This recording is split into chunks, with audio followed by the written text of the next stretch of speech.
YouTube was good. It's your boy Jody Joe. Welcome to Jody's Corner. This is a season 1, book 1 water review of Avatar: The Last Airbender. Time has come. This review, this experience, this journey is brought to you by none other than Jody's Corner favorite lady of Jody's Corner, one of G Knight. This is for her. She's been wanting me to review this for like a year and a half. You know, man. like, no, I'm gonna keep it real. She wanted me to review this for the better part of 2.5, maybe 3 years. So it's been a long time coming. I feel what no better time to give you guys this review than actually during this situation where people are at home looking for entertainment content.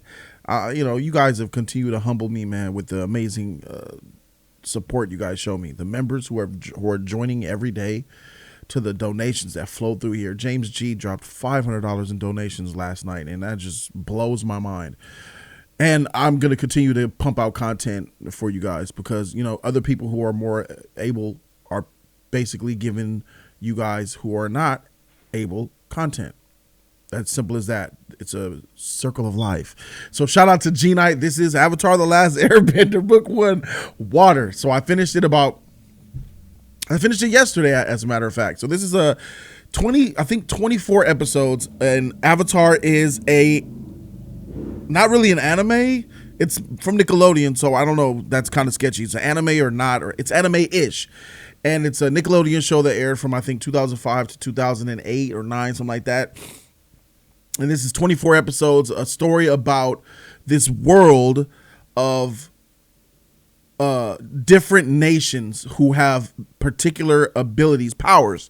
They have the power to manipulate certain elements. So there's a whole entire tribe and nation of people who live in this world who they call it bending. You can bend this, like one particular nation could bend earth, rock, dirt. They have the manipulation of think of it like Magneto. See how how Magneto can manipulate metal and warp and do all kind of stuff. That's kind of what they are here. So you have some people who live in a part of the world who are earthbenders. You have people who live in a part of the world in the North Pole. You even have some in the Southern who are waterbenders. And those are more like Native Americans. And you have people who live in a certain part of the area who are firebenders from the Fire Nation. Earth Nation, Water Nation, Fire Nation. So think of it like, United States, Europe, think of it United States, United Kingdom, and like, I don't know, Germany or throw in Australia in there or some shit, a big, nice little something, what I'm saying, all around the world. But there's 4 types of benders. The 4th one is the rarest, and that's air bending. The airbenders who can manipulate and bend air as we know it. That's probably the most powerful one when you think about it. Although I still, my heart yearns to earth bending, but I'm going to talk about that. But the thing about the earthbenders is that in this story, there's only one left. The airbenders have all been wiped out by the Fire Nation and other people that wiped them out because, allegedly they didn't really talk about really why they were actually wiped out, except they just got wiped out. So the airbenders are gone, and Aang is a 12-year-old boy who was known as the Avatar.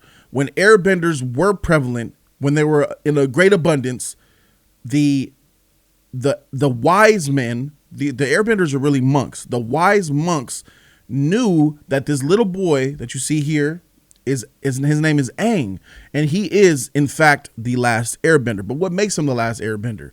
So when his people were alive 100 years ago, prior to this first episode, the wise men knew that this child was born of high order, meaning that he was the Avatar because of there was a select number of toys that he picked out that each and every airbender picked out before him.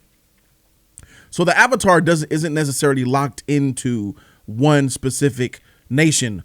The previous avatar before Aang was a fire nation. So you could be a water avatar, you could be a fire avatar, you could be an earth avatar. But in this scenario, it was an airbender who was the avatar. Avatars that, I guess it's that arrow. You see how it's glowing right here on the image right here? Like that's like avatar state, I guess. I don't know, but he was a chosen one. The avatar is known as the special being that will bring peace to all nations. He's like the chosen one of Star Wars, right? And each 100 years or so, or however many years, a new avatar is born. And there only could be one avatar. That's the thing. Only one avatar in existence on Earth or on their planet at a time. So he's this really special person that brings peace and unity. So when the fire avatar died, a new one will replace him. And Aang was born, and he was the new, think of it like a reincarnation version of the avatar. So once that they found out that he was the avatar, they chose to protect him and give him a great deal of training. But Aang chose to flee and run away because he didn't want to train. And in his fleeing, he got frozen in an ice capsule and locked away for 100 years. 100 years later, this show starts where Katara, who is a water nation waterbender, and her brother Sokka is her brother, who was also Water Nation, but he doesn't have power. They stumbled across him, they accidentally unlocked him, and boom, he breaks out. A 12-year-old boy that didn't age a day, who was existing 100 years ago in a totally different world. And this world that he hatched out into is a world that is depressing, and there's lots of enslavement, and the Fire Nation is run amok. All the other nations are afraid of the Fire Nation. The Fire Nation are tyrants. They're evil, sadistic, terrible people. That's the villainous nation. They're evil. No one likes them. Fire Nation has enslaved certain members of the Water Nation, enslaved a whole entire faction of the Earth Nation, the Earthbenders, and they see that he's the avatar, and they want to kind of like speed his growth so he could save the world and take him on journeys across the land, parading him around and making relationships. And that's what this season is about, right? So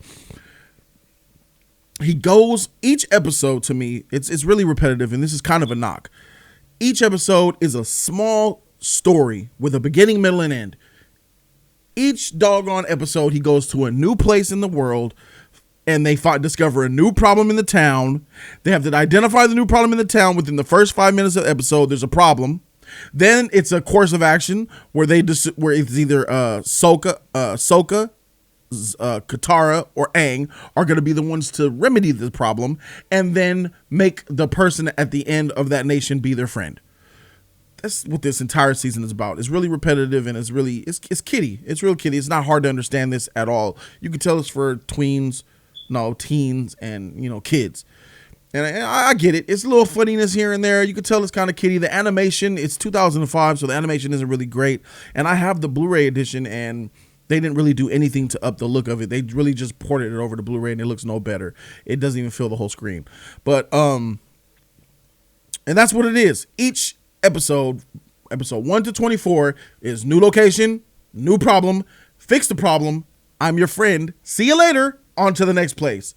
So I see what this whole entire first season is doing. Aang is going to all these different places, and him being the natural peacemaking avatar that he is, whether it be by luck, or whether it be by skill, or whether it be by some other circumstances, he always ends up, or his friends always ends up saving the day and helping out that specific place that they're visiting from catastrophe. One of my and I could tell. So what's happening in this, I'm predicting this now. Aang is making all these relationships all around the land, pleasing all these different areas,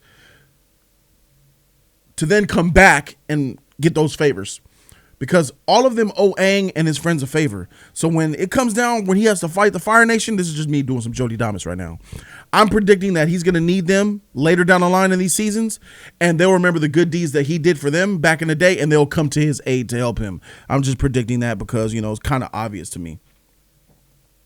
But one of my favorite standout episodes is the episode, well, of course, naturally the finale episode, which is probably the best arc, but it was the episode where Aang had visited the Earth Nation, Aang visited the Earth Nation, and he hadn't been there in over 100 years, and he had a best friend, and his best friend was a little boy when he was locked away, but he comes back 100 years later, and the king is this old grizzly man, and he puts him on these huge terrible tasks and all that, and he seems like a really messed up motherfucker, and that fool would. So he's like, I challenge you to fight. Old man says, you can choose anyone here. You can fight one-on-one. Or I'll choose you, you old motherfucker. He said, that was a trick. He was buff. and the kicker was he went through all these puzzles and mazes. And I actually got to see how earthbending was tight. So it turned out to be his friend. And I kind of knew that at the beginning of the episode. I knew it when I saw him. But it was his friend, and they did the sleigh ride. It was nice seeing the old man be a kid and seeing him be tough to Aang like that when he knew that he loved him the whole time. He gave him a hug. That was really nice and sweet.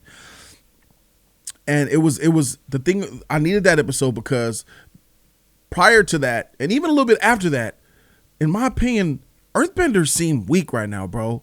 Like, in my imagination, when people tell me, oh, there's firebenders, there's waterbenders, there's airbenders and earthbenders, I naturally call to the earth. Like, yeah, earth, nigga, that's everywhere, bro. In my mind, yeah. But seeing it manifest in the show, it's weak, bro. That shit weak, y'all. What's going on? They weak. They kicking up boulders. They lifted up a boulder and kicking it. What is that shit? They're just launching boulders. Type of earthbending is that? I'm talking about, man, you better make some earthquakes and freaking bring all that shit down. Nah, none of that. I'm like, oh no, they whack. I'm like, oh, they suck. Earthbending sucks. Now I see why they were arguing. Because I remember homies in the Justice League, they were always debating. They always like earth or they like air. I mean, no, they're like air or like fire. I'm like, man, but y'all whack, bro. Earth, bro. And they were like, nah, bro. I'm like, man, y'all crazy. Earth could do this and that. And they were just looking at me. Because I know they watched the show and they know Earth in the show is whack. But I'm a loyal motherfucker. I'm going to stick through and I'm going to wait because I hope that earthbending gets a lot better. Because in season 1, book 1 of Water, it's not good. And that's another thing. Book 1, season 1 is Water. It's about the water tribe. So we haven't even, so we haven't even got to Earth. I'm pretty sure Earth is probably book 2 or book 3. So wait, Earth. I guess Air doesn't have a book. So then we'll go to. All right, I'm sure it'll show. All right, so, but in book 1, even though it's not about Earth, they kind of look kind of weak. And there was an episode where the Fire Nation enslaved the Earth, and it was an enslavement episode, and they were just so emotionally broken down. I was like, y'all whack. How the freak did you get y'all? And Katara was putting her neck out for them. She even opened up so many avenues for them to save themselves if they just stood up and fought. And they just had no fight in them. And I'm like, ugh, y'all enslaved, they got no power. She even gave y'all dirt. She bring dirt up in this motherfucker. Y'all won't even wave that shit around. They just had the sad thing. Look at them. They're weak. I said, Jody, you chose the wrong one. So I'm like, fuck. So, Earth right now don't look so good. When I get to the Earth book, I'm pretty sure they're going to make them. Please make them tight. Please make them tight. Okay, so anyway. So this is the water one, right? So the best episode probably is the finale. It's where there's a lot of great story elements. So as I've noticed that as the season was going, the first 5 episodes, 10 episodes, and why is that? The drawing that looked kind of blurry, a little weird. You could tell it looked derpy, low budget. But as the season was going on, it started to get better, like sharper, cleaner, more animation in the faces and stuff. Like I noticed that. I'm like, okay, so by the time we get to the finale, it's looking pretty good. I'm like, this is a lot better than the beginning of this show. What the freak happened? They gave you more money during the season while it was airing? I don't know, but it looks better. And it was a nice, beautiful story with Sokka and a princess of the Northern Water Tribe. Now, this princess is fire, bro. She had white hair, white eyes, brown skin, Pocahontas, you know what I'm saying? If she was like a real-life incarnation, she would look like the Native American girl from Pretty Little Liars. You know what I'm talking about?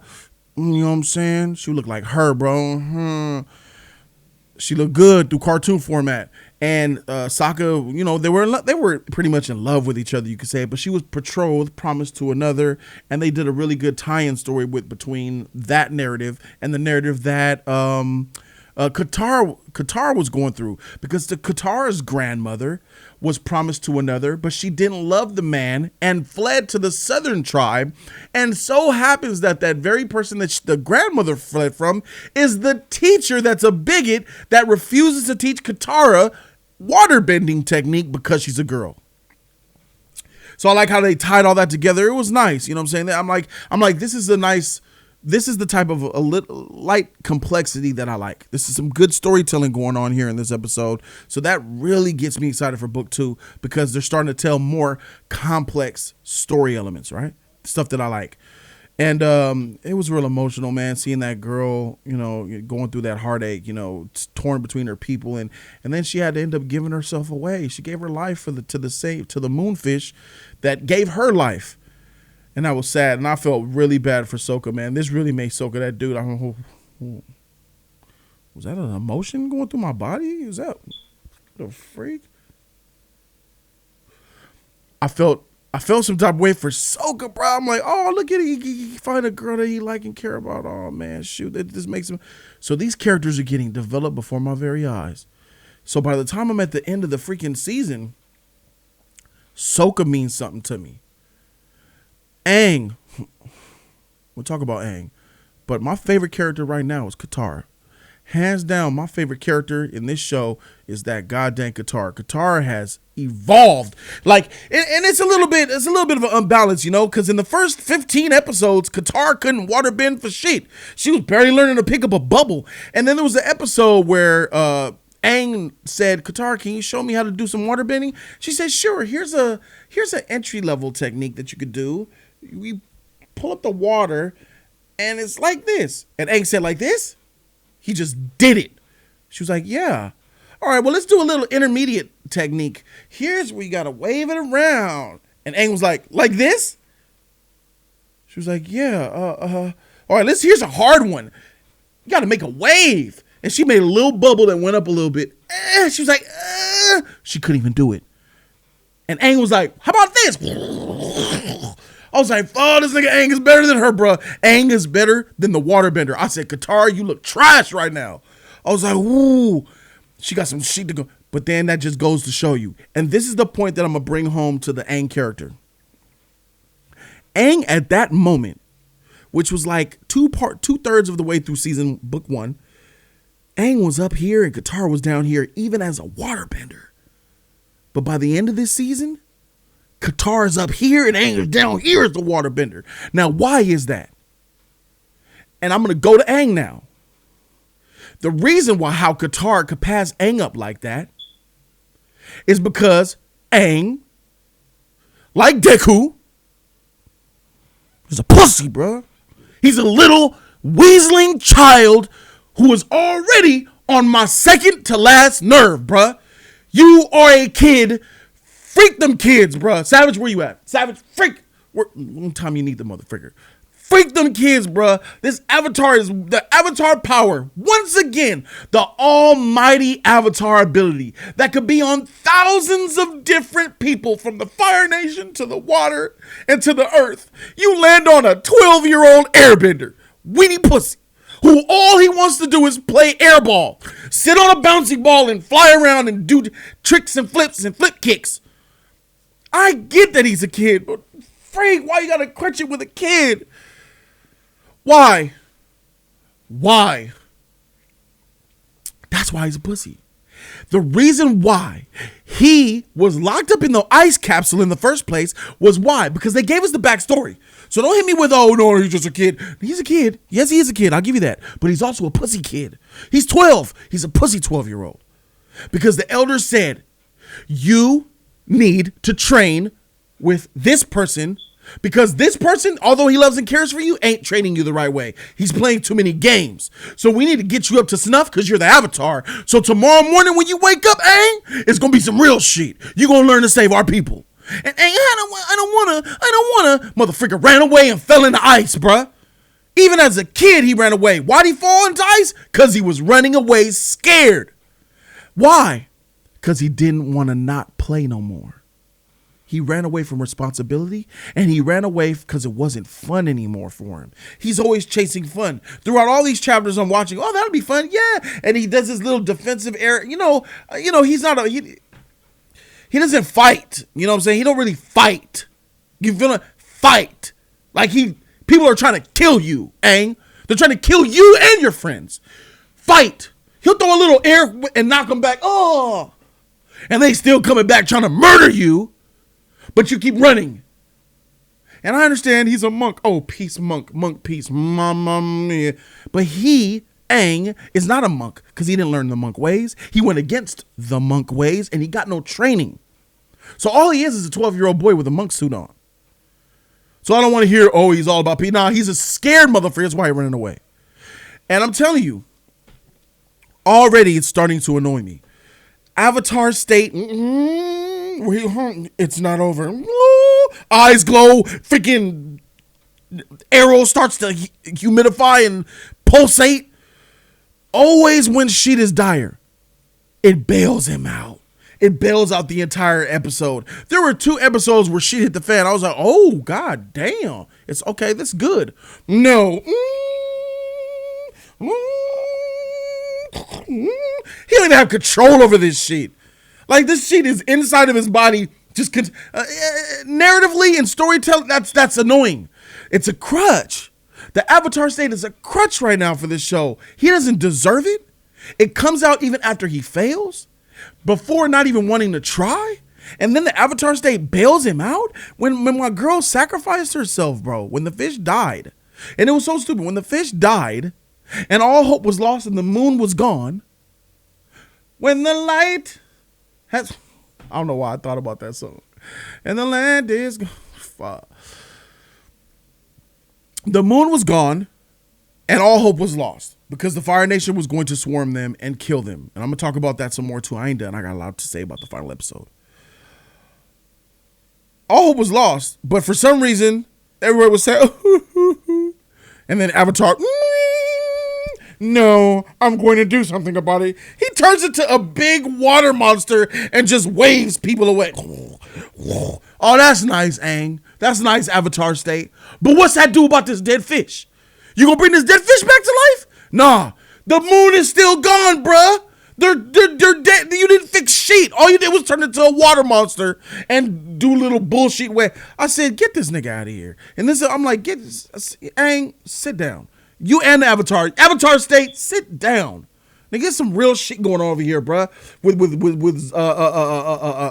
Katara and old girl with the white hair and Sokka losing his bay, and you over here as a water monster and shit, waving people away. Freak them ships. Their moon is gone. You gonna bring the moon back? You gonna bring this fish back? And I'm like, this is useless. You're just doing this for dramatic effect or something? Because yeah, go do that. Back to this real shit over here with this dead fish.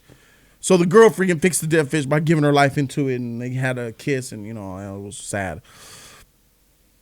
But I don't like Aang. I don't like him. He's my least favorite character in the show right now. And everything is subject to change based on more that I watch. Please, get off my nuts. Leave me alone. This is my opinion. Freak you. So, Aang, back burner. Sokka, he got really boosted up by the last episode. So I like him. The Bison, Appa, like the Bison, like the monkey. Characters that come into the light, they're cool. I forgot to say that there's a Fire Nation that's after them. So the Fire Nation is after Avatar because Prince Zuko, he's the prince of the Fire Nation who has a burn on his face. He is he's a villain.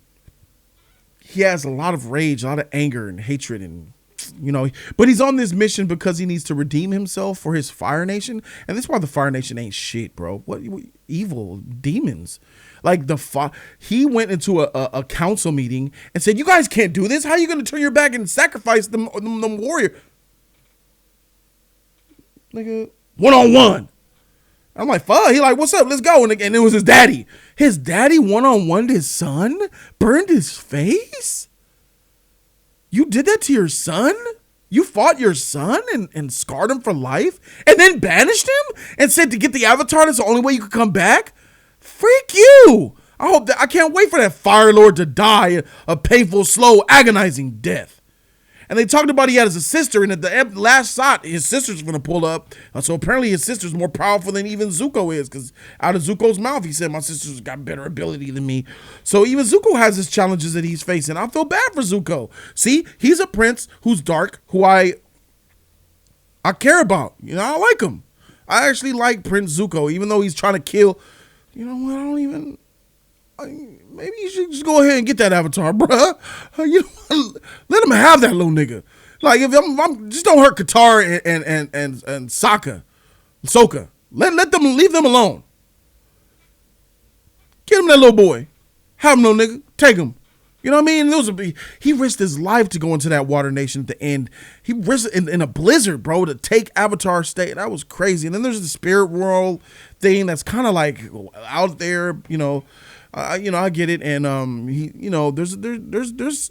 there's some good stuff in this season, and Zuko has this uncle who is another one of my favorites. He has an uncle who looks at him and it was so emotional when there was an attempt on Zuko's life. So this general tried to kill Zuko because the general found out that Zuko was the blue mask person who saved Avatar from the Fire Nation, because Zuko had to be the one to give the Avatar up so he could get his honor back and return home.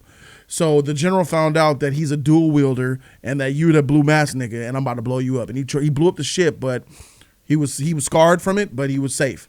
And the uncle knew about it. And there was one thing, it was on the last episode where the uncle approached that general and said, General, we need the moon for the balance of life. We all benefit from the moon. If you hurt that fish, I will one-on-one serve your shit up personally. I said, the uncle basically said, nigga, do something. If you, I will personally serve your shit. I was like, this nigga tight. And the general's like, and it made it look like he wasn't going to do nothing. But that general was kind of a G2. I ain't going to lie. He was like, all right. Yeah! Nigga, nigga ran. He ran, bro. He said, freak this fish. He burned the fish. He burned the fish, destroying the moon. But he didn't stay for those consequences because he knew that Aang was going to serve his shit up. That uncle is a real nigga, bro. That uncle, for that general to flee like that, he knows that uncle is tight. And that uncle is hiding his power. Because people are afraid of him, bro. He's able to put Zuko in check, and he scared that general, bro. That general said, "Whoa, die, bitch. Yeah, don't kill me." Shout out to that little chubby uncle, bro. I can't wait to see him take his robe off. He probably buff under there, too. So shout out to him, bro. I hope this continues to progress and get better because, this show could be something really extravagant. So I like them, but the Zuko character is really done right. That's why I have issues with Bakugo. Bakugo in My Hero Academia I don't like him because he's just a douche and he stay a douche and his motivations are the same motivations for every hero wanting to be a hero. I look up to All Might, so that's why I'm like this. Freak out of here. Zuko, hurt and abused by his father. Only punished by his father because he stood up for what was right and didn't want his own men to be sacrificed like that. Hurt by his father, emotionally and physically, cast out from his nation, and told the only way you could come back is if you get the Avatar. Oh, and by the way, your sister better than you anyway, nigga. So every day you miss, the more your sister's gonna take your spot, causing a divide between brother and sister. Now, ain't that some? Now, that's what I'm talking about. That's motivation. The best villains are the villains who have reasoning for being villains, have belief and ideology, who believe what they're doing is the right thing.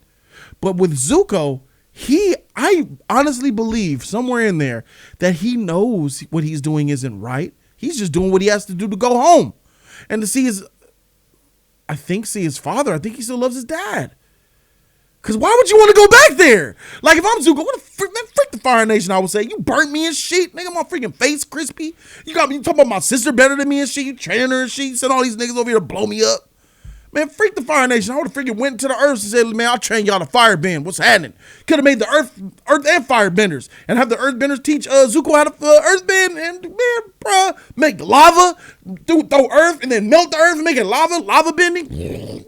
Man, shoot, I freaked them Fire Nation on, but he has his, he want to go. He wants to go home, so that's fine.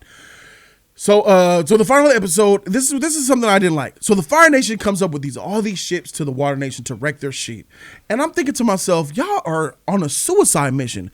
You are coming in middle of water to the North Pole to fight the waterbenders around water in they hood. Y'all about to get wiped. But it was the opposite. They coming in with their ships, beating them up. The Water Nation getting, And I understand fire gets better with the sun, but that doesn't mean just because the sun is out, water bending isn't good. No, they're surrounded by water. And I said they should have drowned these niggas. Can the Fire Nation roll up in the ocean? You're in the ocean, bro. All the waterbenders should be like, drown and turn them ships upside down. It's just weird to me, bro, how the Fire Nation was able to do so much damage like that. And that episode tells me that, and I'm just based off what the episode gave me, firebenders are more powerful than waterbenders. Firebenders are superior to waterbenders. And that's my takeaway from that episode. There's no other defense that you guys can give me. Oh, the moon, the sun, nah. Nigga, they are in the ocean. They are ships in an ocean. There is a movie with Tom Hanks coming out about them taking their ships to World War, and they're getting wrecked in the ocean, bruh. And they ain't even been water. They just shoot missiles with submarines. I can manipulate water, and you're my slave?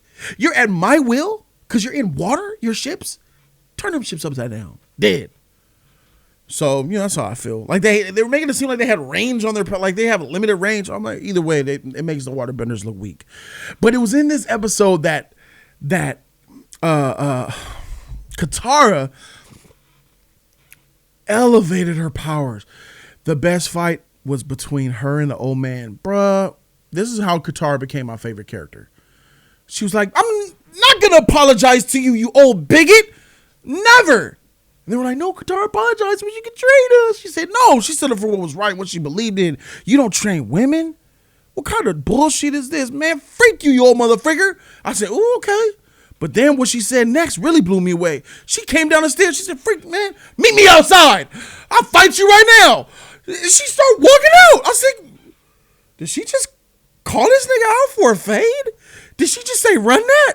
Nigga, Katara said, run. Hey, old man, you powerful? You powerful? Man, run that. She said, come outside. And that motherfucker, nigga came outside. You don't want this. He said, go home. Walk past her. She said, why? Whipped it. She whipped him in the back of the head she made a water whip, bro. She was like, shaka, hit that nigga in the back of the neck. He was like, oh, okay, bitch. So they start fighting, bro. And this motherfucker he was bending the shit out of that water, bro. And I'm like, ooh, and look at Katara. Katara was making her shit, defending it, juking, running, die. I was like, the heck happened here? Katara just elevated. She turned Super Saiyan, bro. She showed me bending that she's never seen, that I've never ever seen outside of that old man. Aang couldn't hang with that. Aang couldn't do none of that shit she was doing. Making ice. She's making water, freezing it into ice and bending the ice. Oh, bro, she was doing it, bro. That was a nice fight. And even though the old man won, nigga, that girl's better than Katara is she's not better now because she's not better than the old man, but the old man is 80.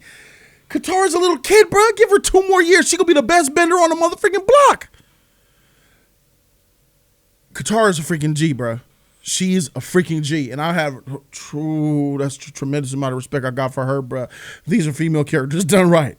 These are female characters done right, my nigga. Katara is my favorite freaking character in this show, bro. I love her. I'm freaking behind her 100%. She's a freaking G. She got my respect for that shit. God dang, bro. She said, meet me outside, one-on-one. She got so much fire in her. Oh, I just love that about her, man. She's just such a good character, man. So And then we see that there's another Fire Nation girl. What they gonna do with her? They probably gonna make her lit, bruh. Y'all talking about all this female empowerment movement bullshit, bruh. Look at Avatar got freaking beaches over there. It's tight. Anyway, man, so I could go on all day about this anime, not an anime, whatever, this cartoon. I go on all day about this cartoon, but what we do here is we grade trailers here, and I really enjoy Avatar Book 1 Water. It is not a perfect season. It has a lot of growth to do, and the last episode really shows me what the growth is to come. I feel it coming. And I can't wait. And it's time to institute Jody's Corner new grades. Shout out to Mr. Dust Kicker for these new grades. I give Avatar The Last Airbender Book 1 of Water an A-, bruh. Yeah. That A- grade, bruh. Very good season. Can't wait to finish and can't wait to start and finish book 2. The movement continues, guys. Put down in the comment section what you guys think. I know I said a lot. I probably said a lot of blasphemous shit. Do not spoil. I got moderators. Do not spoil me, man. If you spoil me, if you don't even know that if you're going to spoil me or not, don't comment about it. Don't spoil me. You're going to get banned. Thank you guys so very much for watching. I'm Jody Joe, and I'm out this thing. Deuces.